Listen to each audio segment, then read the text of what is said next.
Hello, thank you for joining me for this session on higher end degree apprenticeships. Please take a seat. And while you're waiting, can I invite you to consider what you felt like applying for your first full-time job? How did you find or get that job? And did you know what you wanted to do? I would like us to put ourselves in the position of these students in year 13 thinking about applying for their first full-time job. Was it easy for you? What were the challenges? Were you scared? Did you feel uncertain? Did you have support? Were there lots of jobs available for you? I'd like us to bear all this in mind when we're thinking about apprenticeships and higher degree apprenticeships today through this session. So today we're very lucky to be inviting along Nicola Robertson from BDO. She is an ex-student who's going to share with you her journey into an apprenticeship. And I am Rosie Wallace. I'm the Careers Advisor here at Wangels. This is my 4th year here. I'm a registered professional with the Careers Development Institute, which means I can be impartial and independent in the advice that I give to our students. So today, hopefully we're going to cover what are apprenticeships, where to look, applications, which is where we'll invite Nicola to speak, how you support your child, and then at the end we'll take questions. So what images come to mind when you think about apprenticeships? Maybe it's the traditional craft apprenticeships. King Charles was talking about these on the repair shop recently. Or maybe it's a more personal experience. So from 1993, modern apprenticeships became available, just equivalent to A-levels. And by 1998, these had started diversifying from things like engineering, electrical and plumbing into things like business and retail.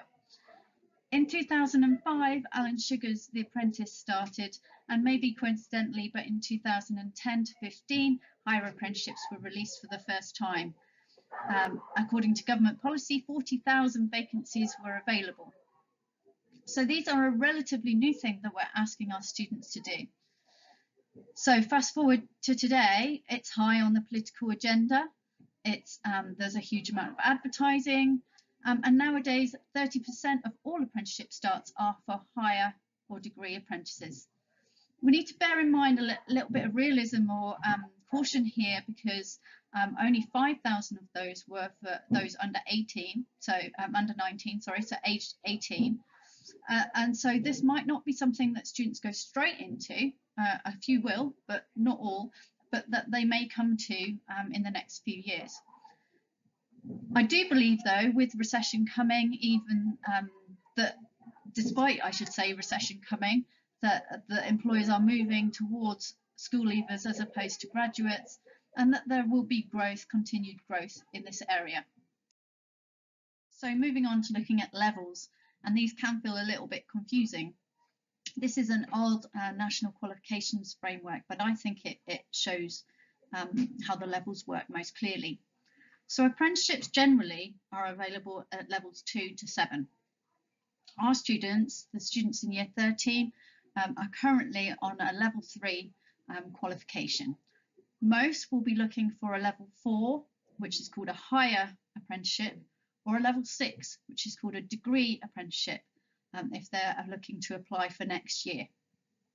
They have slightly different entry criteria. Level 4 is often slightly lower, but bear in mind that often level 4 qualifications can then lead on within the same company to level 5 or 6. So I would advise you to look at both.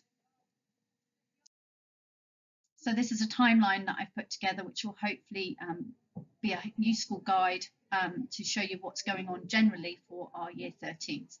Back in year 12, they were offered careers appointments in June, and in July they had a day for personal statements and university applications, and a day for apprenticeships, which included Microsoft talking about levels of apprenticeships and general information about apprenticeships, and Oracle and the teachers working with the students on assessment centre tasks.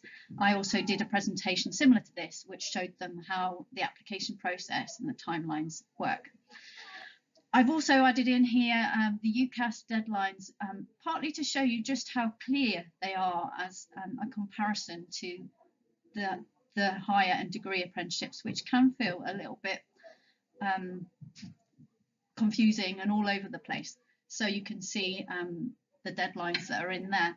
And I think with UCAS, often because there's a very fixed process, a very clear deadline, that can often feel as if it takes the focus away from higher degree apprenticeships. And I think the reality is that the job hunting can feel a little bit more confusing, and it is very different for every single employer, then it can feel that there is less focus on there. So higher degree apprenticeships are open from September. In my experience, most are around January and February, but don't take that as read, because they are very different for each employer.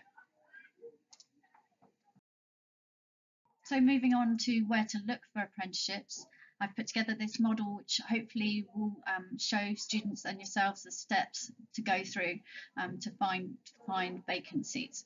So first of all, is it advertised? These are the websites I usually go to, the gov.uk apply apprenticeships.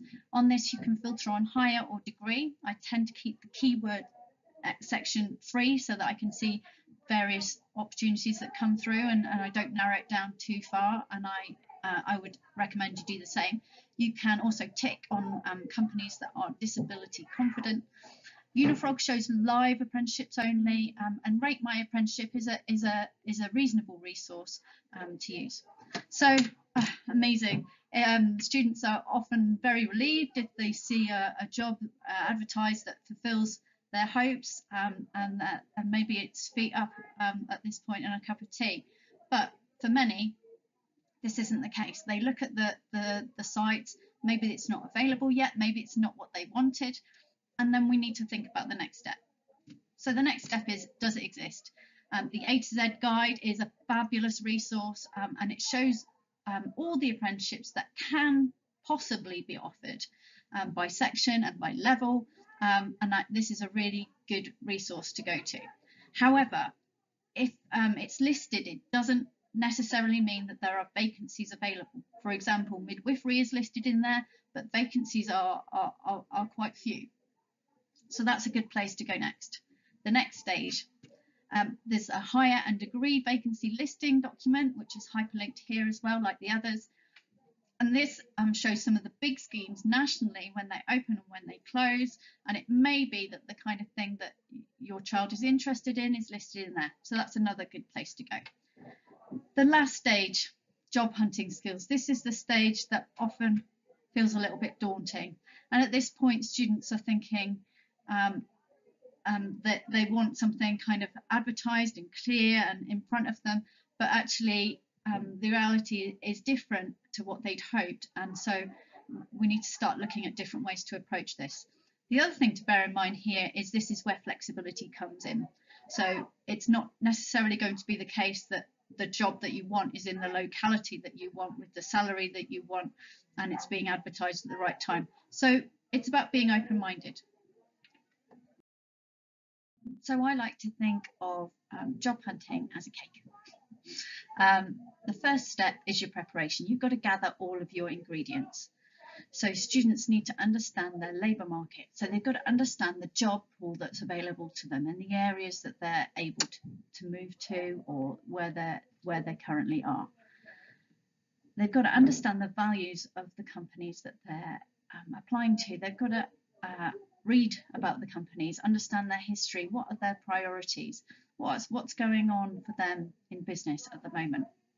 Now, just a note here about students that are neurodiverse or have disabilities. Part of this will be looking out for companies that have flexibility in their application process. So if they're saying something like this, like Fujitsu is, that they're offering to make adjustments available to you, then these might be values that work and coincide well, and might be somewhere that you want to work. The next stage is networking, and this is really undervalued. This is a huge part in job hunting. This is about making connections with people, developing your knowledge of a company through doing that, working out opportunities, making opportunities, and developing a relationship maybe with the company as a whole, but also with individuals possibly. Networking can be a whole range of things. It can be your auntie's friend, it can be someone your teacher knows, It could be through LinkedIn, it could be more formal, it could be through virtual work experience, it could be through actual work experience. It's all about making those opportunities and developing those relationships. So networking is like the buttercream. It's what keeps it all together and just makes it all fit. Branding is like the icing on the cake. This is the finished product, and really what we're encouraging students to do is to understand who they are, understand their value, and then match it to a company so that they can sell themselves. So ideally that will go through their CV, their application form, their interview, their LinkedIn account, and because it is a strong brand, then it will go all the way through and it will strengthen their application. So looking at our local labour market, you'll be unsurprised to hear that we are dominated by foreign-owned companies, and they make, in Berkshire, we have the highest proportion in the UK, and they make up a third of the private workforce. The majority of our workforce, however, though, are in micro-sized companies, so between 1 and 9 employees. Now, these smaller companies may not be able to take on apprentices, but if they do, they may advertise with the gov.uk website or be found through networking. We're dominated by science, technology, engineering and maths careers locally, and we have twice the national average in that sector here. We were impacted by COVID, and we have a higher proportion of young people in the Thames Valley than elsewhere in the UK, and so that impact was felt quite significantly. Our economic recovery is dependent upon London and Heathrow, so we're very geographically influenced by our partners. I definitely recommend that you have a look at this resource. The hyperlink is here at the bottom, and just read into things a little bit closer. So what does this mean for our young people? Well, they need to look at the big companies, but also maybe think about networking and think about the local government websites, government website. They may find that the vacancies are dominated by this sector, and that may or may not match with what they're hoping. This slide is a close-up of the handout that hopefully you've got, which is observations that I've made over the last couple of years about local schemes that have opened, closed. It is by no means an exhaustive list, and one that is dynamic and constantly changing. If you're sat there thinking that you know about others that aren't there, please let me know. I'd love to add them so they can be a resource for our students. There's 2 things I want to use this information to show you. One is the fields that the apprenticeships are in. You'll notice they're dominated by things like business, technology, engineering, finance, and this goes hand in hand with the labour market information. If you're someone sat there thinking this isn't the area that my child is interested in, then the job hunting skills come in, and we start looking for different ways that they can access the sectors that they're interested in. It doesn't always have to be a shiny apprenticeship scheme. There are different ways of doing things, individual ways of doing things. The other thing I want to use this slide to show you is that the network that we have available to us at Wangels. So the green highlights show students, ex-students that are currently on an apprenticeship there. The yellow ones show ones that students have applied to but not been successful or decided not to go with. And the blue ones are companies that we have a close working relationship with. So we are part of your child's and your network, and we hope to use that to their advantage, and students can use that to their advantage. So thinking about applications now, so students may find that they have to go through a number of steps and processes in order to secure their job. These are some of the areas that they may come across, and you may find that companies use a number of these, a series of these, and they'll often tell you on their website what their personal process is. Now this looks pretty daunting, but it does have some benefits. Those that are neurodiverse may find that assessment centres suit them better. and students will get an opportunity to show exactly who they are through a whole range of different ways. So previously, interviews have been dominated by this sort of competency-based process where people are required to draw on experiences that they've had and think about a situation, a task that they've been involved in, what action did they take and what was the result. Now we're finding that companies are moving more towards skills-based assessments. So this is IBMs, for example, and students are asked to demonstrate these values through their assessments or through their testing. Now, this does have some benefits. That it means that students that might have been disadvantaged in some way, not able to access opportunities, still have the same equal grounding as other candidates.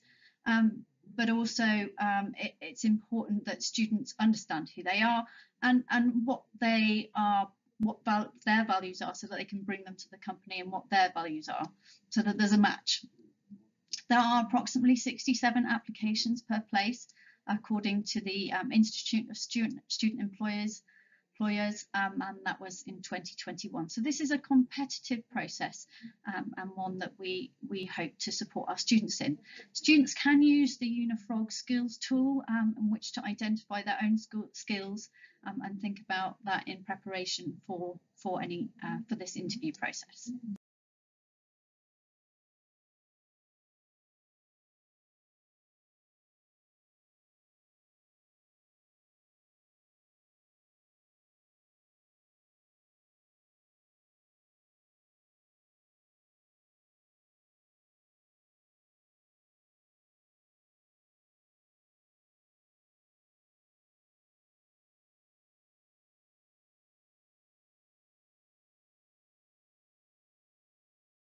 So thinking about how you might support your young people, your children, these are some resources for assessment centre support. So Virgin Media have a situational judgment test practice page, and Barclays Life Skills have online practice assessments. Networking, we talked about that earlier. If you can support your children with these sites, Pathway CTM, Speakers for Schools, SpringPod, there's lots of virtual opportunities here. The National Apprenticeship Week is coming up the 6th to the 12th of February, and there'll be lots of information on there, as there is already for last year on demand. So for you, there is this new website that's been set up called Talking Futures. Within this, there is a pathway planner. So you can sit down as a family, make your plan, and there's a structured resource there so that you can go through that. And hopefully it will help you to formalise and to use a structure to think about how you might support them. So what are the takeaways for today? Well, I hope from the beginning you've been considering your own journey and your own experiences of full-time work and what that might be like. And I think with that in mind, using that as a way to support our young people, but also bearing it in mind in case it kind of influences the way we work with them.